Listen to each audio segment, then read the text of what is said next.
الحمدللہ والصلاة والسلام علی رسول اللہ وعلی آلہ وصحبہ اجمعین۔ السلام علیکم ورحمۃ اللہ وبرکاتہ۔ سیرت النبی کریم صلی اللہ علیہ وآلہ وسلم کی 44ویں ایپیسوڈ کے ساتھ آپ کا میزبان رضوان سعید آپ کی خدمت میں حاضر ہے۔ محترم ناظرین، آج کی اس مختصر سی ویڈیو میں ہم بات کریں گے غزوہ سویق، غزوہ ذی امر اور سریہ زید بن حارثہ رضی اللہ تعالیٰ عنہ کے بارے میں، جو کہ غزوہ بدر کے فوراً بعد اور غزوہ احد سے پہلے پیش آئے۔ تو آئیے سب سے پہلے بات کرتے ہیں غزوہ سویق کے بارے میں۔ محترم ناظرین، ایک طرف مدینہ منورہ میں صفوان بن امیہ، یہودی اور منافقین اپنی اپنی سازشوں میں مصروف تھے، تو دوسری طرف مکہ میں ابو سفیان بھی کوئی ایسی کارروائی انجام دینے کے ادیڑ بن میں تھا جس سے بار کم سے کم پڑے لیکن اثر نمایاں ہو۔ وہ ایسی کارروائی جلد از جلد انجام دے کر اپنی قوم کی آبرو کی حفاظت اور ان کی قوت کا اظہار کرنا چاہتا تھا۔ انہوں نے نظر مان رکھی تھی کہ جنابت کے سبب ان کے سر کو پانی نہ چھو سکے گا، یہاں تک کہ محمد صلی اللہ علیہ وآلہ وسلم سے لڑائی کر لے۔ چنانچہ وہ اپنی قسم پوری کرنے کے لیے 200 سواروں کو لے کر روانہ ہوئے اور وادی نات کے سرے پر واقع نیب نامی ایک پہاڑی کے دامن میں خیمہ زن ہوئے۔ مدینے سے اس کا فاصلہ کوئی 12 میل ہے، لیکن چونکہ ابو سفیان کو مدینے پر کھلم کھلا حملے کی ہمت نہ ہوئی تھی، اس لیے انہوں نے ایک ایسی کارروائی انجام دی جسے ڈاکہ زنی سے ملتی جلتی کارروائی کہا جا سکتا ہے۔ اس کی تفصیل یہ ہے کہ وہ رات کی تاریکی میں اطراف مدینہ کے اندر داخل ہوئے اور حی ابن اخطب کے پاس جا کر اس کا دروازہ کھلوایا۔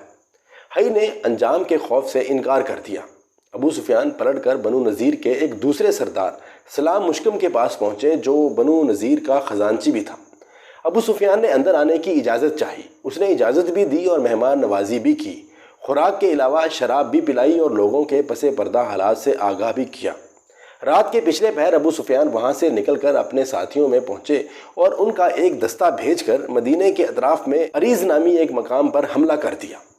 اس دستے نے وہاں کھجور کے کچھ درخت کاٹے اور جلائے اور ایک انصاری اور اس کے حلیف کو ان کے کھیت میں پا کر قتل بھی کر دیا اور تیزی سے مکہ واپس بھاگ نکلے۔ رسول اللہ صلی اللہ علیہ وآلہ وسلم نے واردات کی خبر ملتے ہی تیز رفتاری سے ابو سفیان اور اس کے ساتھیوں کا تعاقب کیا، لیکن وہ اس سے بھی زیادہ تیز رفتاری سے بھاگے۔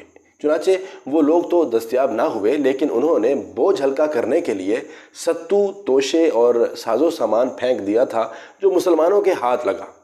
رسول اللہ صلی اللہ علیہ وآلہ وسلم نے کرکت القدر تک تعاقب کر کے واپسی کی راہ لی۔ مسلمان ستو وغیرہ لاد پھاند کر واپس ہوئے اور اس مہم کا نام غزوہ سویق رکھ دیا۔ سویق عربی زبان میں ستو کو کہتے ہیں۔ یہ غزوہ جنگ بدر کے صرف 2 ماہ بعد ذی الحجہ 2 ہجری میں پیش آیا۔ اس غزوے کے دوران مدینے کا انتظام ابو لبابہ بن عبد المنذر رضی اللہ تعالیٰ عنہ کو سونپا گیا تھا۔ محترم ناظرین، اس کے بعد بات کرتے ہیں غزوہ ذی امر کے بارے میں۔ دوستو، مارکہ بدر واحد کے درمیانی عرصے میں رسول اللہ صلی اللہ علیہ وآلہ وسلم کے زیر قیادت یہ سب سے بڑی فوجی مہم تھی جو محرم 3 ہجری میں پیش آئی۔ اس کا سبب یہ تھا کہ مدینے کے ذرائع اطلاعات نے رسول اللہ صلی اللہ علیہ وآلہ وسلم کو یہ اطلاع فراہم کی کہ بنو سالبہ اور محارب کی بہت بڑی جمعیت مدینے پر چھاپا مارنے کے لیے اکٹھی ہو رہی ہے۔ یہ اطلاع ملتے ہی رسول اللہ صلی اللہ علیہ وآلہ وسلم نے مسلمانوں کو تیاری کا حکم دیا اور سواروں پیادہ پر مشتمل 450 کی نفری لے کر روانہ ہوئے اور حضرت عثمان بن عفان رضی اللہ تعالیٰ عنہ کو مدینے میں اپنا جانشین مقرر فرمایا۔ راستے میں صحابہ نے بنو سالبہ کے جبار نامی ایک شخص کو گرفتار کر کے رسول اللہ صلی اللہ علیہ وآلہ وسلم کی خدمت میں حاضر کیا۔ آپ صلی اللہ علیہ وآلہ وسلم نے اسے اسلام کی دعوت دی تو اس نے اسلام قبول کر لیا۔ اس کے بعد آپ صلی اللہ علیہ وآلہ وسلم نے اسے حضرت بلال رضی اللہ تعالیٰ عنہ کی رفاقت میں دے دیا اور اس نے راہ شناس کی حیثیت سے مسلمانوں کو دشمن کی سرزمین تک راستہ بتایا۔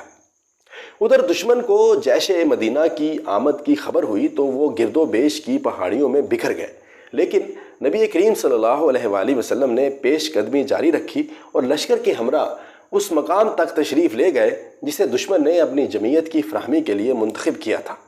محترم ناظرین، یہ در حقیقت ایک چشمہ تھا جو ذی امر کے نام سے معروف تھا۔ آئیے اب تیسرے نمبر پہ بات کرتے ہیں سریہ زید بن حارثہ رضی اللہ تعالیٰ عنہ کی۔ جنگ احد سے پہلے یہ مسلمانوں کی آخری اور کامیاب ترین مہم تھی جو جمادی الاخر 3 ہجری میں پیش آئی۔ واقعے کی تفصیل یہ ہے کہ قریش جنگ بدر کے بعد قلق و اضطراب میں مبتلا تو تھے ہی، مگر جب گرمی کا موسم آ گیا اور ملک شام کے تجارتی سفر کا وقت آن پہنچا تو انہیں ایک اور فکر دامن گیر ہوئی۔ اس کی وضاحت اس سے ہوتی ہے کہ صفوان بن امیہ نے، جسے قریش کی طرف سے اس سال ملک شام جانے والے تجارتی قافلے کا میر کارواں منتخب کیا گیا تھا، قریش سے کہا کہ محمد صلی اللہ علیہ وآلہ وسلم اور اس کے ساتھیوں نے ہماری تجارتی شاہراہ ہمارے لیے پرصعوبت بنا دی ہے۔ سمجھ میں نہیں آتا کہ ہم اس کے ساتھیوں کے ساتھ کیسے نپٹیں۔ وہ ساحل چھوڑ کر ہٹتے ہی نہیں اور باشندگان ساحل نے ان سے مصالحت کر لی ہے۔ عام لوگ بھی انہی کے ساتھ ہو گئے ہیں۔ اب سمجھ میں نہیں آتا کہ ہم کون سا راستہ اختیار کریں۔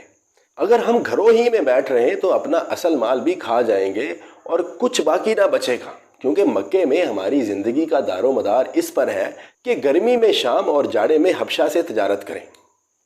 صفوان کے اس سوال کے بعد اس موضوع پر غور و خوض شروع ہو گیا۔ آخر اسود بن عبد المطلب نے صفوان سے کہا کہ تم ساحل کا راستہ چھوڑ کر عراق کے راستے سفر کرو۔ واضح رہے کہ یہ راستہ بہت لمبا ہے، نجد سے ہو کر شام جاتا ہے اور مدینہ کے مشرق میں خاصے فاصلے سے گزرتا ہے۔ قریش اس راستے سے بالکل ناواقف تھے، اس لیے اسود بن عبد المطلب نے صفوان کو مشورہ دیا کہ وہ فرات بن حیان کو، جو قبیلہ بکر بن وائل سے تعلق رکھتا تھا، راستہ بتانے کے لیے رہنما رکھ لے، وہ اس سفر میں اس کی رہنمائی کر دے گا۔ اس انتظام کے بعد قریش کا کارواں صفوان بن امیہ کی قیادت میں نئے راستے سے روانہ ہوا، مگر اس کارواں اور اس کے سفر کے پورے منصوبے کی خبر مدینہ پہنچ گئی۔ ہوا یہ کہ سلید بن نعمان رضی اللہ تعالیٰ عنہ، جو مسلمان ہو چکے تھے، نعیم بن مسعود کے ساتھ، جو ابھی مسلمان نہیں ہوئے تھے، بادہ نوشی کی ایک مجلس میں جمع ہوئے۔ یہ شراب کی حرمت سے پہلے کا واقعہ ہے۔ جب نعیم پر نشے کا غلبہ ہوا تو انہوں نے قافلے اور اس کے سفر کے پورے منصوبے کی تفصیل بیان کر ڈالی۔ سلید رضی اللہ تعالیٰ عنہ پوری برق رفتاری کے ساتھ خدمت نبوی صلی اللہ علیہ وآلہ وسلم میں حاضر ہوئے اور ساری تفصیل کہہ سنائی۔ رسول اللہ صلی اللہ علیہ وآلہ وسلم نے فوراً حملے کی تیاری کی اور 100 سواروں کا ایک رسالہ حضرت زید بن حارثہ کلبی رضی اللہ تعالیٰ عنہ کے کمان میں دے کر روانہ کیا۔ حضرت زید رضی اللہ تعالیٰ عنہ نے نہایت تیزی سے راستہ طے کیا اور ابھی قریش کا قافلہ بالکل بے خبری کے عالم میں کردہ نامی ایک چشمہ پر پڑاؤ ڈالنے کے لیے اتر رہا تھا کہ اسے جا لیا اور اچانک یلغار کر کے پورے قافلے پر قبضہ کر لیا۔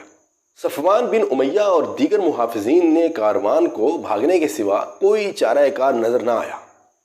مسلمانوں نے قافلے کے رہنما فرات بن حیان اور مزید 2 آدمیوں کو گرفتار بھی کر لیا۔ ظروف اور چاندی کی بہت بڑی مقدار جو قافلے کے پاس تھی اور جس کا اندازہ 1 لاکھ درہم تھا، بطور غنیمت ہاتھ آئی۔ رسول اللہ صلی اللہ علیہ وآلہ وسلم نے خمس نکال کر مال غنیمت رسالے کے افراد پر تقسیم کر دیا اور فرات بن حیان نے نبی صلی اللہ علیہ وآلہ وسلم کے دستے مبارک پر اسلام قبول کر لیا۔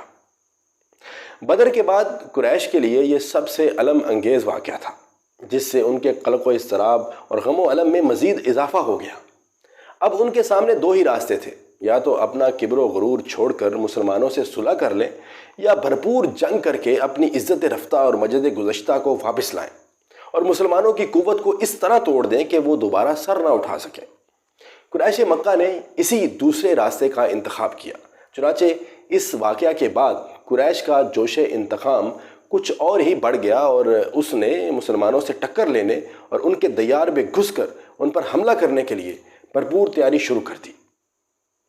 محترم ناظرین، آج تک کے لیے اتنا ہی۔ انشاءاللہ اگلی ایپیسوڈ میں ہم بات کریں گے کعب بن اشرف کے قتل کی، اور ساتھ میں آپ کو واقعہ سنائیں گے رسول اللہ صلی اللہ علیہ وسلم اور حضرت صفیہ رضی اللہ تعالیٰ عنہ کی شادی کا، اور تذکرہ ہوگا حضرت حسن رضی اللہ تعالیٰ عنہ کی پیدائش کا۔